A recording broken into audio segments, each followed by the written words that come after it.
Hi everybody, and welcome back to this week's YouTube video seminar series on Waltz's theory of international politics. And just a recap of last week, which was chapters 3 and 4.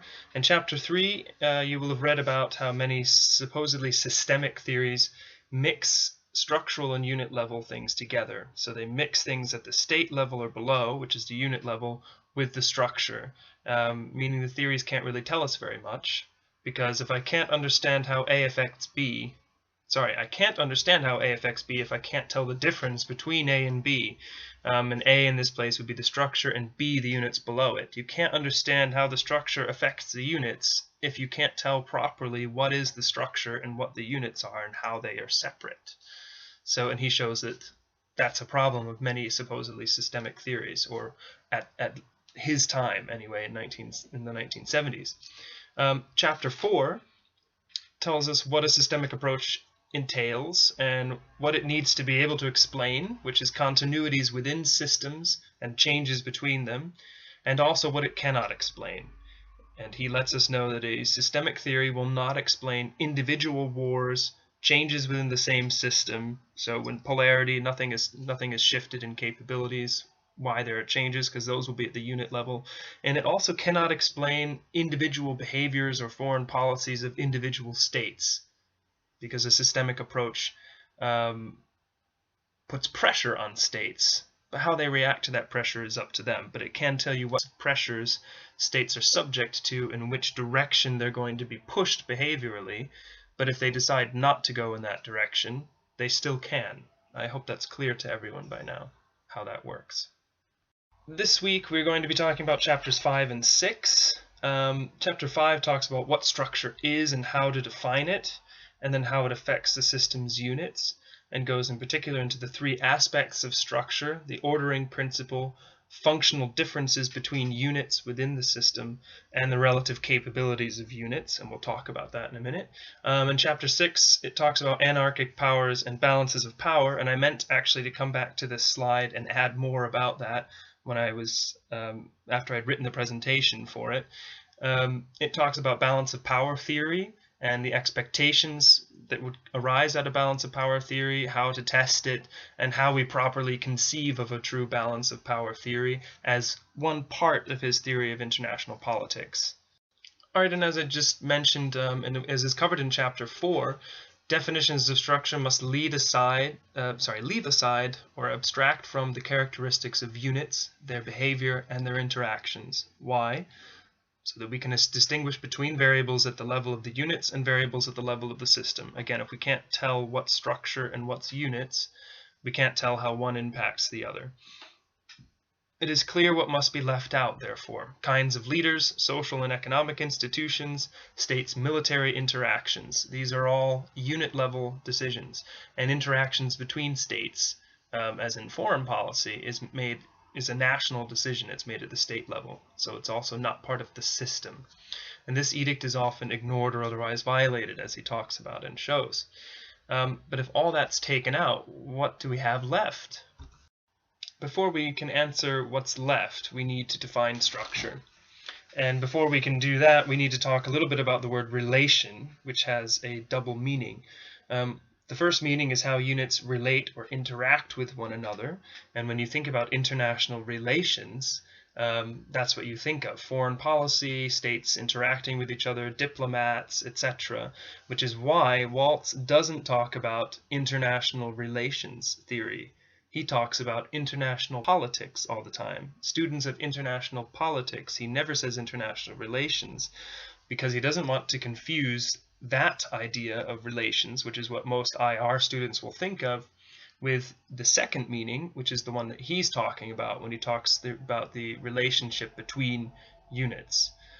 He's talking about the position units occupy in relation to one another. So units interaction, the first definition of relation, is a unit level aspect. Foreign policy decisions, etc., all of that is made at the level of the state. Units positioning in relation to one another is not a unit level factor. Individual units can do little to control how they are in relation to one another, their coordination, their positioning, which is structural. And this leaves us with a picture of society based solely on relative positions rather than behavior, personality, and interactions. And that's really important because the positioning of states in relation to each other is a big part of what this is about, because that's what forms the structure. He says 3 propositions arise from this purely positional image. One is that structures may endure while personality, behavior, and interactions vary widely. So even with the same structure will not produce the same behaviors, the same personalities, or anything like that. But at the same time, those varied personalities and things will produce similar results. The second part is that a structural definition applies to realms of widely different substance, so long as the arrangement of parts is similar. And what he means by realms here is politics and economics and things like that. So in the economic realm, he uses a lot of comparisons with that to explain politics, because the structure is similar. When you have pure competition or you have oligopolies, which is called oligopolistic competition, it affects how prices are set, and I'll talk about that in a minute. The third proposition that arises from the purely positional image is that theories developed for one realm may, with some modification, be applicable to other realms as well. This is how he brings it back to politics. A structure is defined by the arrangement of its parts. Only changes of arrangement are structural changes, nothing else.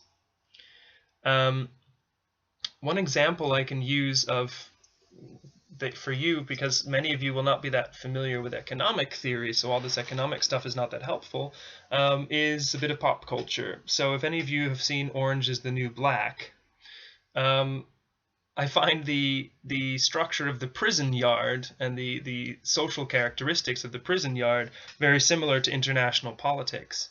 When Piper, the main character, she is a white woman from a rather affluent Connecticut background who has never been to prison. When she comes into prison, she's completely naive. She tries to be nice to people.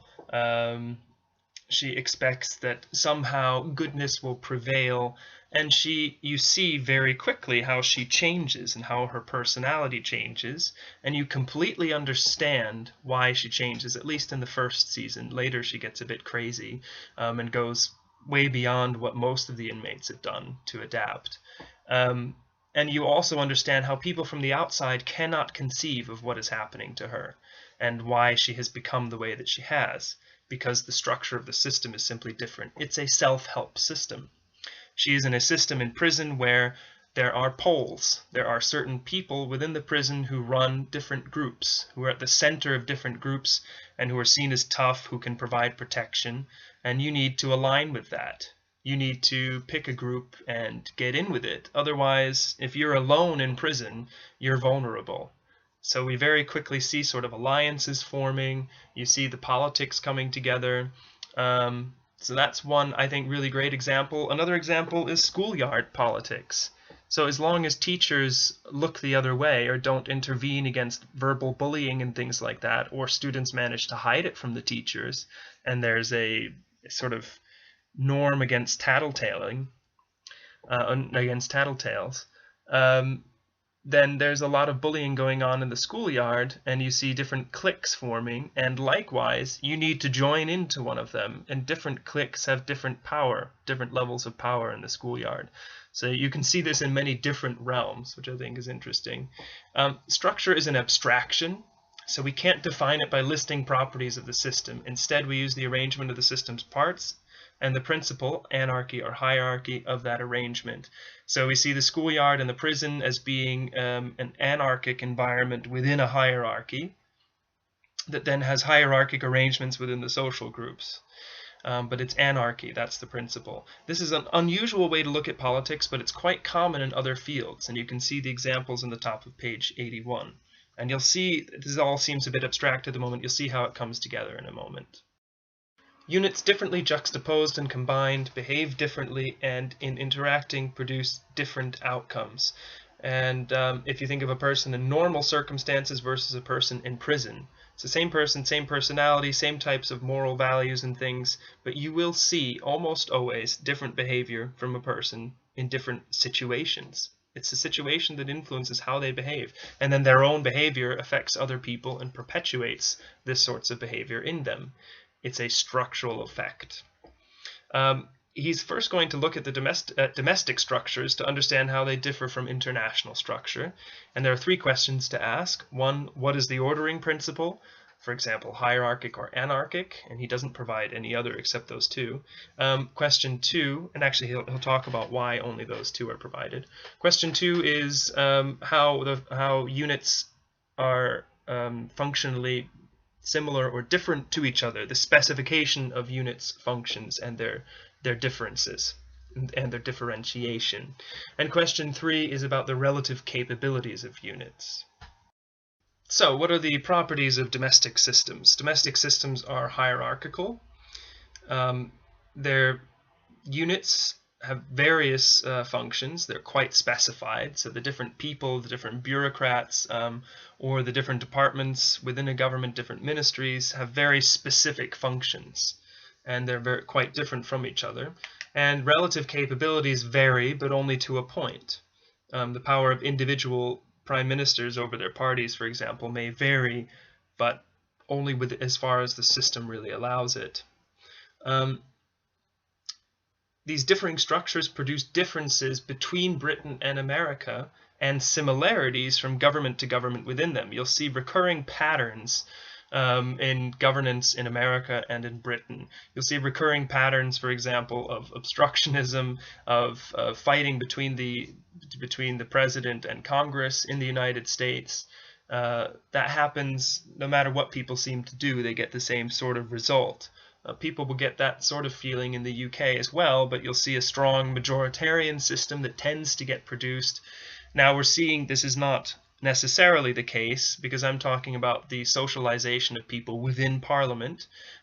Once you get a non-two-party system, things can start to fall apart, but Parliament still has a socializing effect. And he shows, he uses an example between British prime ministers and American presidents.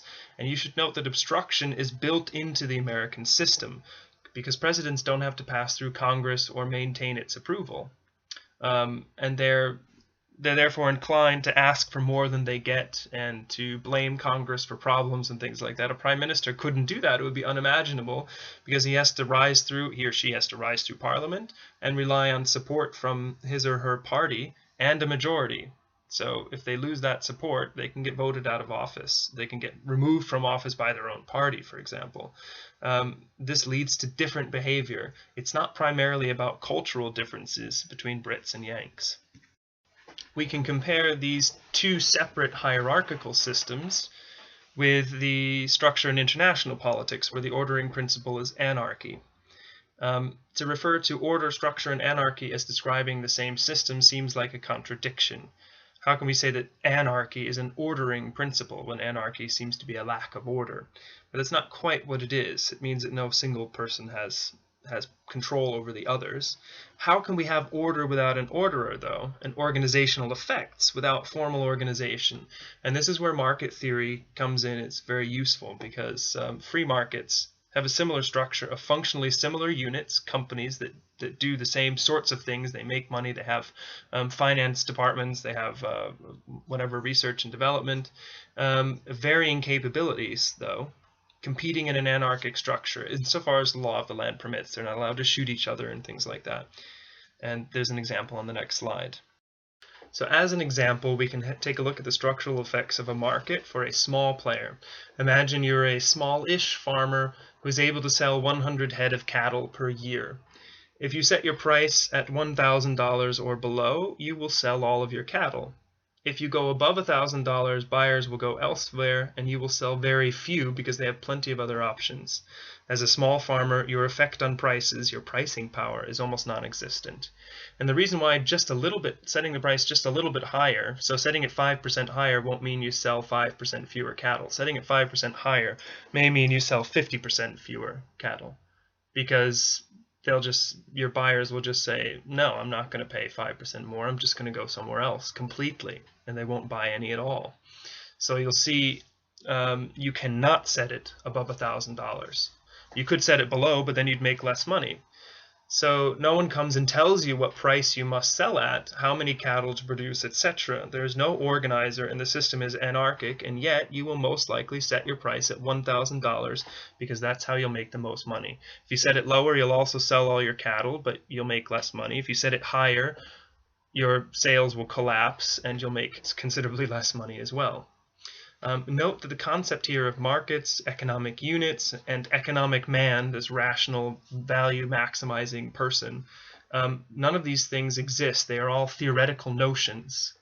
Okay, every economist knows that economic man does not exist, yet pretending he does allows us to come up with useful explanations and predictions of market behavior, like this one, like this prediction that you'll most likely set your price at $1,000 because that's what makes the most sense, and that's the price set by the market, even though the market is not an organizer, does not come and tell people what price they must sell things at, etc.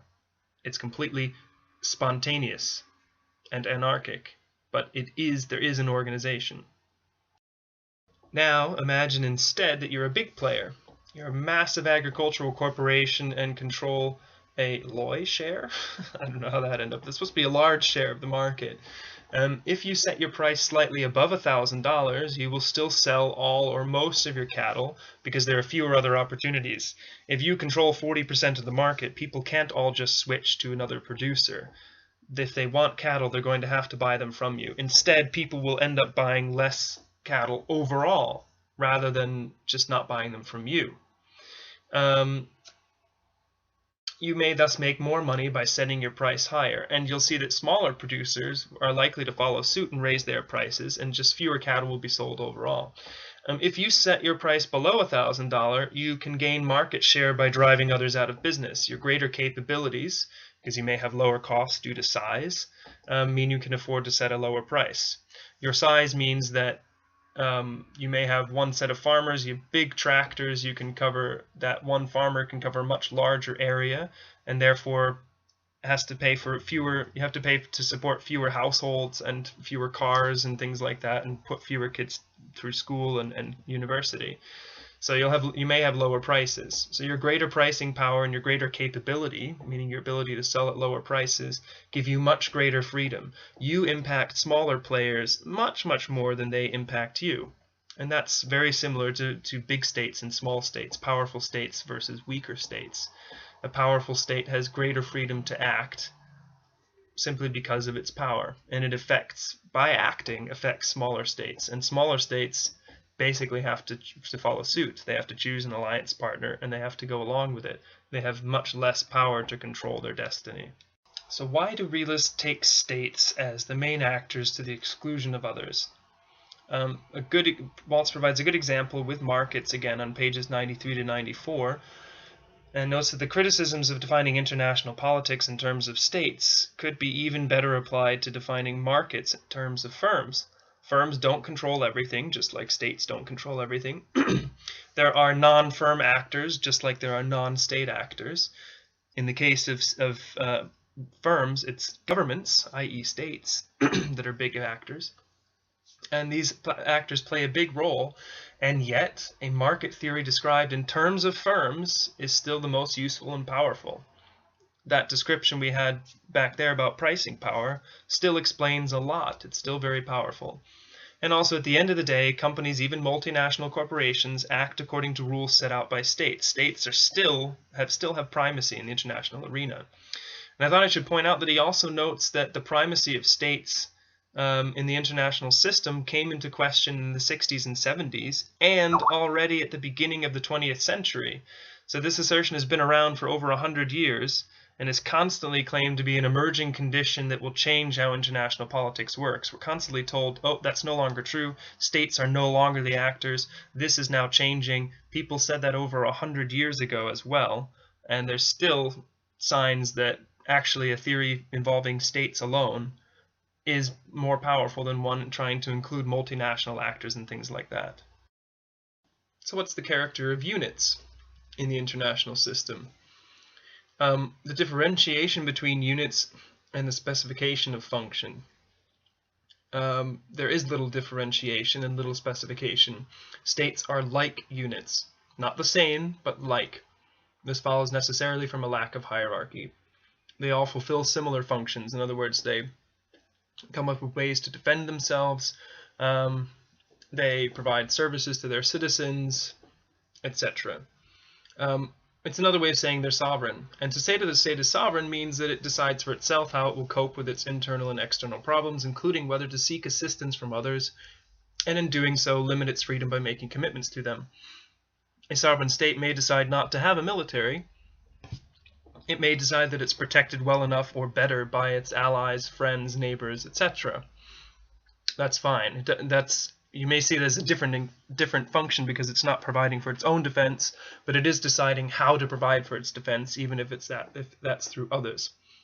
So far we have an anarchic ordering principle with like units, as opposed to a hierarchy of differentiated units within domestic politics, two ways in which it differs. The distribution of capabilities across units. Students of international politics make distinctions between international political systems only according to the number of their great powers. This is just as an analysis of how many big firms there are in a market will tell us about the market structure and allow us to predict what sorts of behaviors among units we are likely to see. In our past example, if you have a couple of big firms, you see that they can actually raise and lower prices, they can drive others out of business, they can have an effect. That's oligopolistic competition. If the market were filled with only small providers of cattle, for example, none of them would be able to raise or lower prices. You'd have complete, perfect competition. And that's why governments have antitrust regulations. That's why we break up big corporations and that have a monopoly on the market, because they can raise prices and people will continue to pay it. We want to break them up to increase competition and force prices down, for example. Right? So whether there are any big players at all or how many big players there are will change the behavior of all of the units in the market. And it's the same thing with states. Why is capability a systems level attribute and not a unit level one? It seems like a state's capability would be an attribute of that state, and it seems like Waltz is therefore mixing unit and systems level attributes. Well, he admits that, saying that a state's capability is a unit level description, but its relative capability with other states is not. It's how its capabilities compare with other states that matter, and an individual state can't control that all on its own. It matters what other states do as well in response to its own actions with its military, for example. And in that way, it becomes a structural element because it's the interaction, it's states positioning against each other. And note, this is really important, he notes that alliances are not the same thing as poles. Two alliances with 3 or more great powers in total is still completely different from a bipolar system. You can see page 98. It's an alliance, it's a multipolar system that has formed into 2 alliance blocks. It is not the same thing as a bipolar system. It's not the same thing as the 2 alliance blocks that formed during the Cold War, for example. So the system before World War I was multipolar. All the poles had formed together into 2 blocks, but this block was totally different from the Cold War block. And if you have questions about that, you can ask me. I think we'll come to that later as well. But keep that in mind. Alliances don't form poles.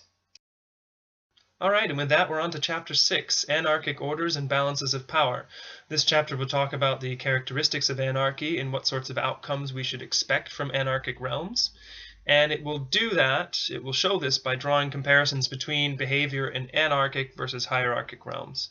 And then starting in the next chapter, starting in the next chapter and going through the Chapter 9, we'll show what outcomes and behaviors we should expect with varying structures within anarchy, i.e. varying capabilities of states in international politics. And this will be done by comparing different international systems, i.e. multipolar, bipolar, different numbers of poles in a multipolar system, different arrangements of them, etc. That'll be the exciting topic for next week when we finally get into really looking at how different international structures cause friction or encourage states to move together and cooperate in different ways.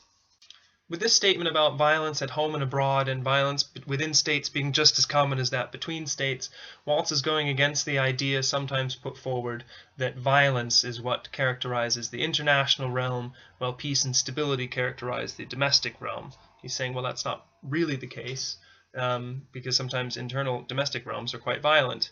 But he does say that effective governments have a monopoly on the legitimate use of force. So not on the use of force. We see that other actors within domestic politics use force at times, but legitimate force is only from the government. And citizens needn't prepare to defend themselves, in theory, or at least largely, because public agencies do that. The domestic realm is not one of self-help. The international one is. So in the domestic realm, because you don't have to defend yourself all the time, you're free to trust other people and to cooperate with them. In the international realm, cooperation with others could limit your ability to defend yourself against them, and so cooperation is more difficult, and we're going to get to that.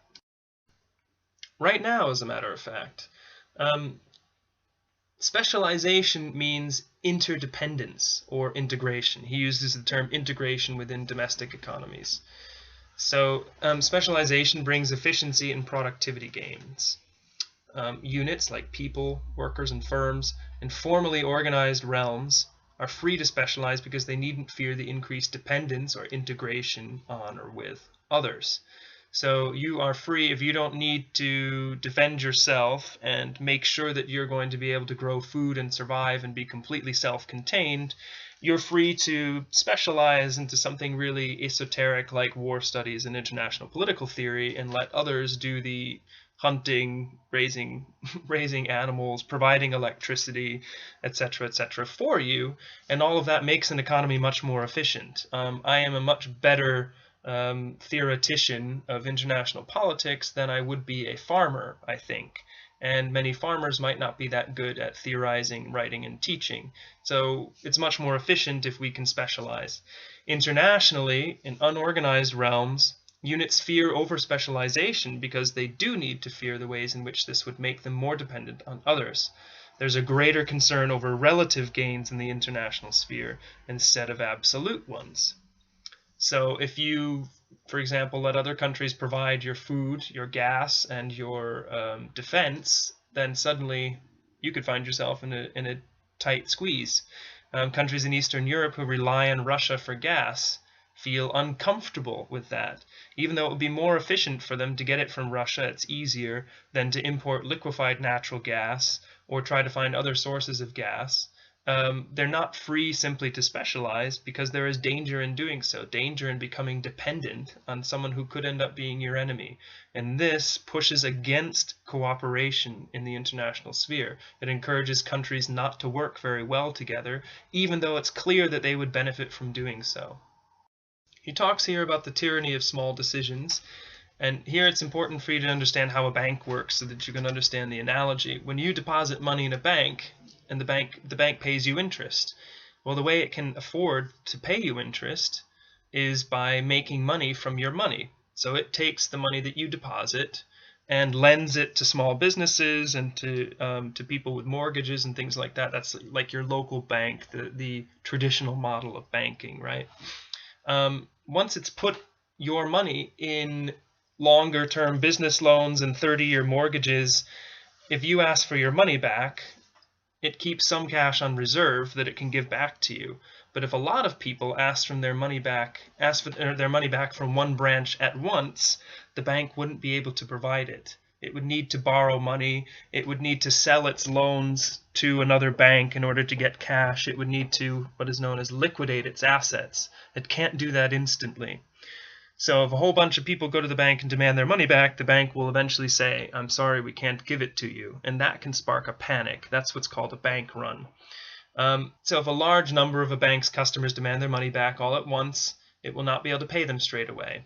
And the panic I talked about ensues. If you and I hear that this might happen, that the bank, a bunch of people are demanding their money back and there's worry that the money will run out at the local branch, the best thing for you and I to do is to run to that branch straight away and get our cash.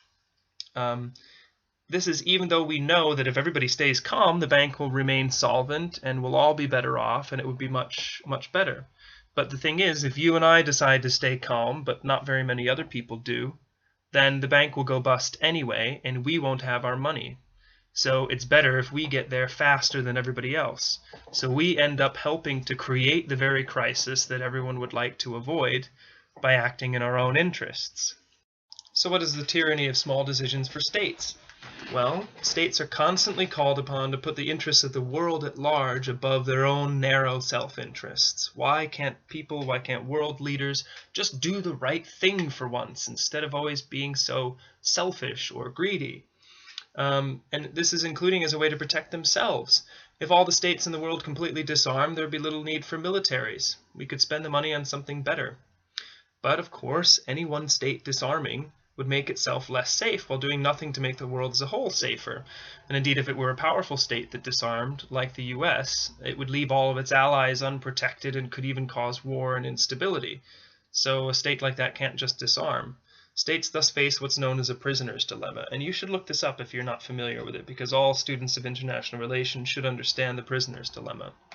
And as an example of this, he notes that Winston Churchill observed the British-German naval race, this is before World War I, promised disaster, and that Britain still had no realistic choice other than to run it. States facing global problems are like individual consumers trapped by the tyranny of small decisions that he describes. He uses the example of train services and things like that.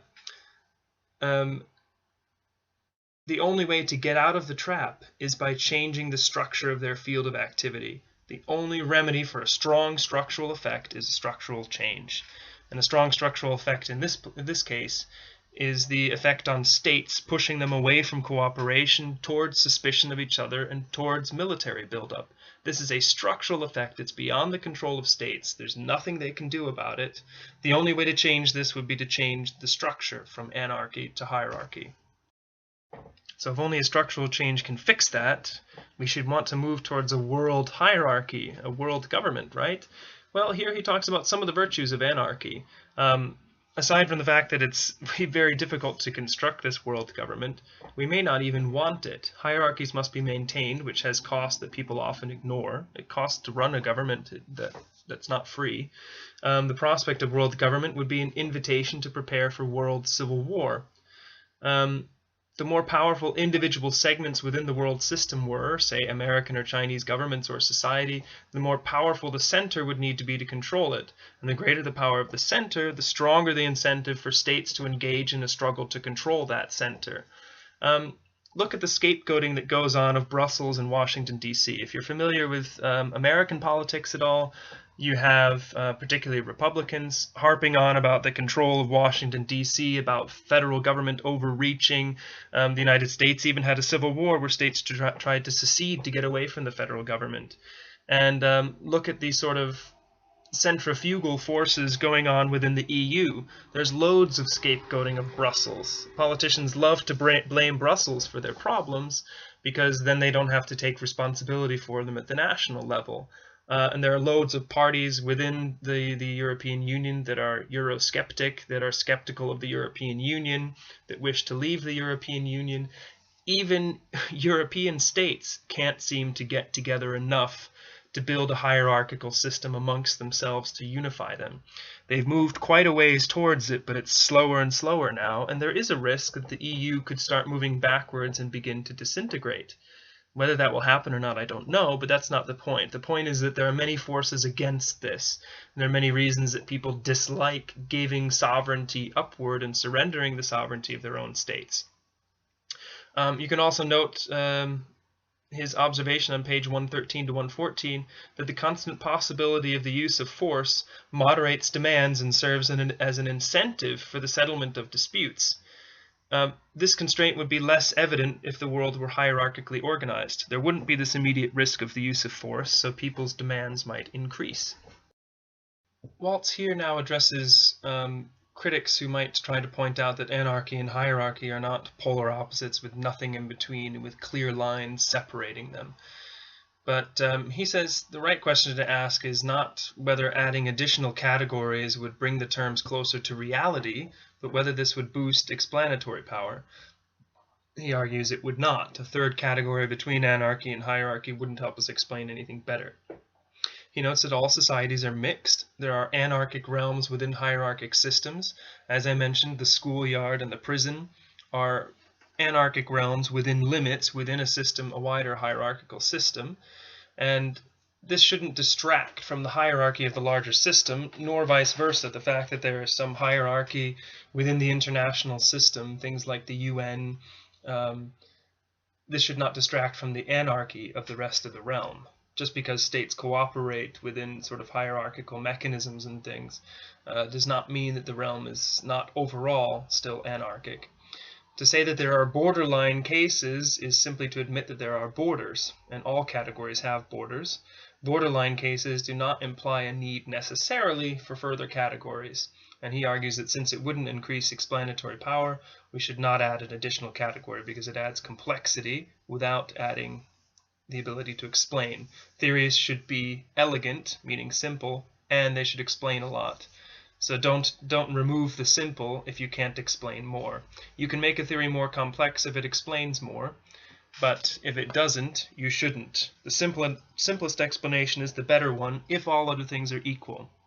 If they're not equal and the more complex explanation explains better, then by all means use the more complex explanation. Occam's razor is often misused.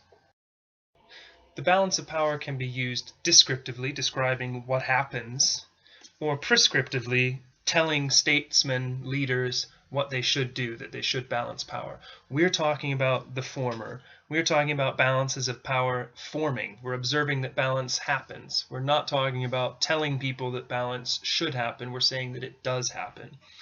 The theoretical assumption on which it's based, which is non-factual, is that states seek at least survival and at most global domination. They exist in a self-help system, and those who fail to help themselves or don't do well at it will suffer. The result is that states behave in ways that tend towards the creation of balances of power. Notice that we don't need to assume that all states are rational, seek to increase their power, or even that all or even most states seek survival above all else. Some states may seek amalgamation, being incorporated into another state. However, the fact that some or many will do these things, and that they will do better as a result of it, means that those states that do will impact how the system works. And the possibility that force may be used by some states to weaken or destroy others makes it difficult for them to break out of the competitive system. Here, Waltz counters some criticisms of balance of power theory. One of them is that states are not unitary purposive actors, and this confuses a theoretical assumption with a statement of fact. And in the middle of page 119, he has a great quote in the middle of the paragraph in the middle, where he says, "We can freely admit that states are in fact not unitary purposive actors," as in a state is a decision maker itself somehow. This is a theoretical construct. States pursue many goals, which are often vaguely formulated and inconsistent. They fluctuate with the changing currents of domestic politics, and are prey to the vagaries of a shifting cast of political leaders, and are influenced by the outcomes of bureaucratic struggles. But all of this has always been known, and it tells us nothing about the merits of balance of power theory. Again, we're assuming that states are unitary purposive actors because of this explanatory power. We know that this is not really the case, just as we know that people are not always rational and that economic man does not exist. Just as we know that point mass does not exist, but it helps make calculations of movements of heavenly bodies much easier. There's also a confusion between description and prescription. Again, balance of power theory describes what happens or what tends to happen, not what should happen. But for those who believe that if a result is to be produced, someone or everyone must want it and work for it, it follows that the explanation turns ultimately on what the separate states are like. As we showed in the bank run example, everyone doesn't want the bank to collapse, and yet they all contribute to it happening. So what individual states want and what the morals of individual leaders are like is not enough to predict how states will act and what will happen within the international system. The final point is people would say that balance of power theory does not explain states' particular policies. Well, that's true. This theory of gravitation will not explain the wayward path of a falling leaf in the wind either. This is different levels of generality. This is gravitation, but gravitation only. It doesn't talk about what the wind is. There are other factors going on. Balance of power theory is a theory of international politics, not a theory of foreign policy. It will tell you the sorts of forces acting on states, but it won't tell you how an individual state will react to those forces. We can come up with what we think most states will do, or what will happen much of the time, and what would be wise for states to do, but we can't be sure that they'll actually do it. How they respond is up to them. To put this in another way, foreign policy is an offshoot of national politics. It is states' response to international politics, not international politics itself. A theory of international politics is like a theory of the market pressures acting on a firm.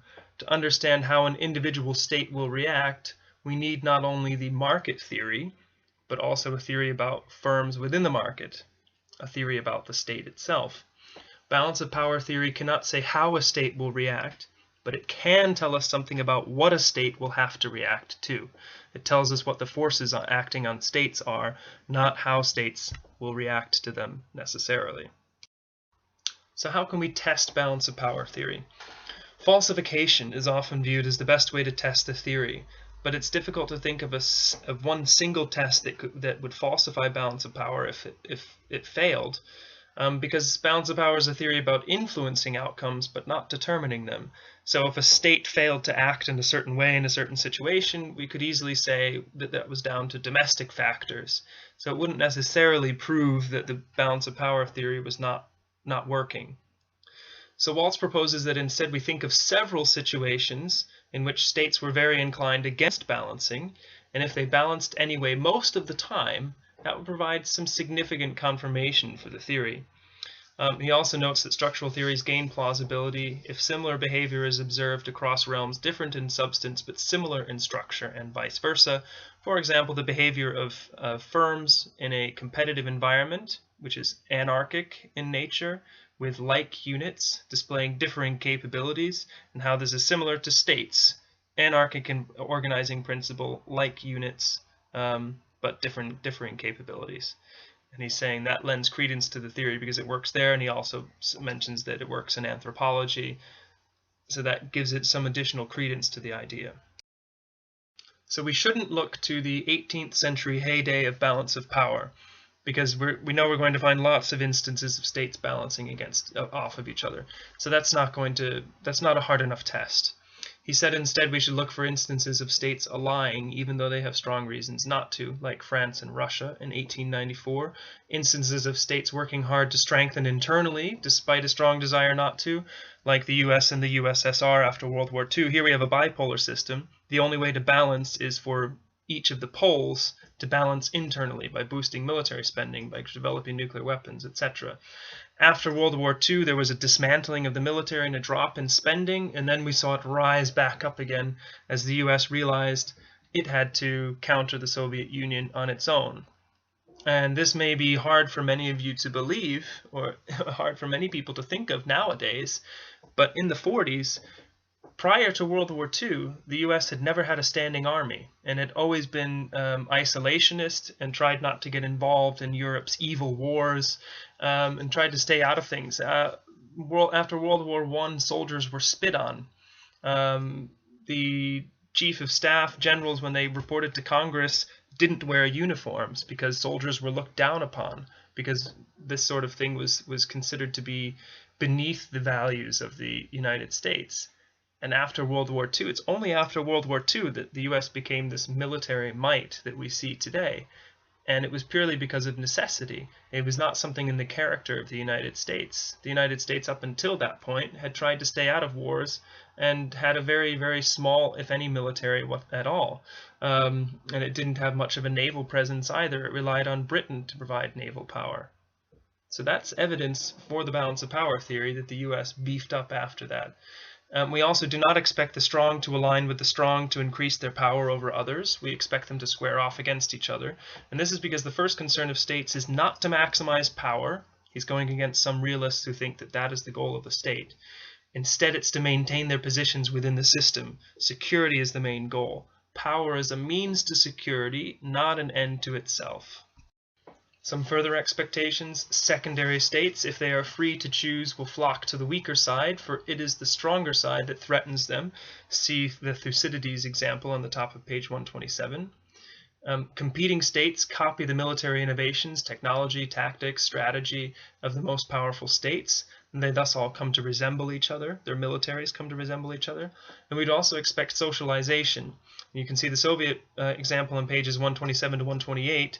The USSR, after the Bolshevik Revolution, didn't want to participate in the capitalist world system. It didn't want to make deals with capitalist states. It was ideologically completely opposed to it. If there were not systemic effects, if there were not structural effects, you would expect them not to engage with other states. And initially, they defied international conventions and wouldn't make deals, but they eventually became much more pragmatic due to necessity. You couldn't predict this looking only at the Soviets. You could only see it if you saw how the structure impacted their decisions. One final quote on this subject from page 124. In the end, one sticks with the theory that reveals the most, even if its validity is suspect. Okay, if you have any questions, leave them below this video or on the Facebook page for the series. Next time, we're going to talk about how the different systems affect behaviors of states. So what we see with a multipolar system or a bipolar system or a multipolar system with poles in different places, and how we expect that to change the behavior of states. So really, finally, how the theory of international politics influences states' behavior. So getting to the real core of the theory and getting to something that's really interesting finally. In Chapter 7, we'll first ask, should we prefer a small or a large number of great powers? Is a multipolar system with 5 or more poles better than a bipolar system, for example? See you then.